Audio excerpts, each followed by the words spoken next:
+1 വിദ്യാർത്ഥിനിക്കെതിരായ ലൈംഗികാതിക്രമ കേസിൽ പിടിയിലായവരിൽ ഡിവൈഎഫ്ഐ മേഖലാ പ്രസിഡന്റും പെരിനാട് മേഖലാ പ്രസിഡന്റ് ജോയൽ തോമസ് ഇന്നലെ പോലീസിൽ കീഴടങ്ങുകയായിരുന്നു. CK അഭിലാൽ വിവരങ്ങളുമായി ചേരുന്നു. അഭിലാൽ, ഈ പെരിനാട് ഡിവൈഎഫ്ഐ മേഖലാ പ്രസിഡന്റ് ജോയൽ തോമസിന് ഈ കേസിലുള്ള പങ്ക് എന്താണ്? അജിത, സമൂഹ മാധ്യമം വഴി +1 വിദ്യാർത്ഥിനിയെ പരിചയപ്പെടുകയും ഈ സൗഹൃദം മുതലെടുത്തുകൊണ്ട് അവളെ ലൈംഗികമായി പീഡിപ്പിക്കുകയും ചെയ്തു എന്ന പരാതിയുടെ അടിസ്ഥാനത്തിൽ രജിസ്റ്റർ ചെയ്ത കേസാണിത്. ആകെ 19 പേരാണ് പ്രതികളായിട്ടുള്ളത്. ഇതിൽ 4 പേരുടെ അറസ്റ്റ് രേഖപ്പെടുത്തി കഴിഞ്ഞിരിക്കുന്നു. ഇതിൽ ഒരാൾ KSEB ജീവനക്കാരനും മറ്റൊരാൾ ഡിവൈഎഫ്ഐയുടെ പ്രാദേശിക നേതാവുമാണ്.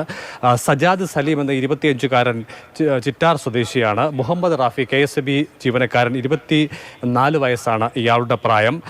മറ്റൊരാൾ ജോയൽ തോമസ് ഡിവൈഎഫ്ഐയുടെ മേഖലാ പ്രസിഡന്റായി പ്രവർത്തിച്ചു വരുന്ന ആളാണ്. ജോയൽ തോമസിന് 24 വയസ്സാണ് പ്രായം. പിടിയിലായിട്ടുള്ള മറ്റൊരു പ്രതിക്ക് 18 വയസ്സ് തികഞ്ഞത് ഏതാനും ദിവസങ്ങൾക്ക് മുൻപാണ്. നിഖിൽ വാലുപാറ സ്വദേശിയാണ്. അതേസമയം തന്നെ ഈ കേസിനാസ്പദമായ സംഭവം നടക്കുന്ന വേളയിൽ നിഖിലിന് 18 വയസ്സ് പൂർത്തിയായിട്ടില്ല എന്നതിനാൽ തന്നെ ജുവനൈൽ ജസ്റ്റിസ് ആക്ട് പ്രകാരമുള്ള തുടർ നടപടികളായിരിക്കും ഈ വിഷയത്തിൽ ഇയാൾക്കെതിരെ ഉണ്ടാവുകയെന്ന് പോലീസ് അറിയിച്ചിട്ടുണ്ട്. അറസ്റ്റ് രേഖപ്പെടുത്തിയ മറ്റ് 3 പ്രതികളെയും വൈകാതെ റാന്നി കോടതിയിൽ ഹാജരാക്കും.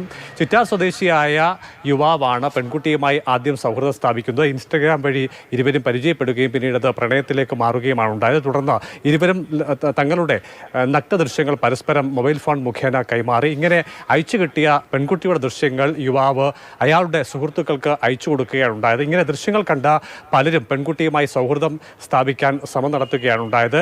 പെൺകുട്ടി മാത്രം ഉണ്ടായിരുന്ന വേളയിൽ അവളെ വീട്ടിലെത്തി ശാരീരികമായി ഉപദ്രവിച്ചവരുണ്ട്. വീഡിയോ ചാറ്റ് വഴി സൗഹൃദം തുടർന്നവരും ഈ കൂട്ടത്തിലുണ്ട്. ചുരുക്കത്തിൽ 19 പേരുടെ പേരാണ് പെൺകുട്ടി വെളിപ്പെടുത്തിയിട്ടുള്ളത്. സമീപ ദിവസങ്ങളിൽ സ്കൂളിൽ പോകാൻ വൈമുഖ്യം കാണിച്ച പെൺകുട്ടിയോട് രക്ഷിതാക്കൾ കാര്യങ്ങൾ അന്വേഷിച്ചിട്ടും അവൾ തുറന്നു പറയാത്ത സ്ഥിതിയാണ് ഉണ്ടായത്. തുടർന്ന് സ്കൂൾ അധ്യാപകരുടെ കൂടി നിർദ്ദേശത്തിൻ്റെ അടിസ്ഥാനത്തിൽ ചൈൽഡ് വെൽഫെയർ കമ്മിറ്റിയുടെ മുൻപാകെ പെൺകുട്ടിയെ ഹാജരാക്കുകയായിരുന്നു. 4 ദിവസം നീണ്ട കൗൺസിലിംഗിനൊടുവിലാണ് പെൺകുട്ടി 19 പേരുടെ പേരുകൾ വെളിപ്പെടുത്തിയത്. ശരി, CK അഭിലാലാണ് വിവരങ്ങൾ നൽകിയത്. എന്തൊരു കഷ്ടമാണല്ലോ.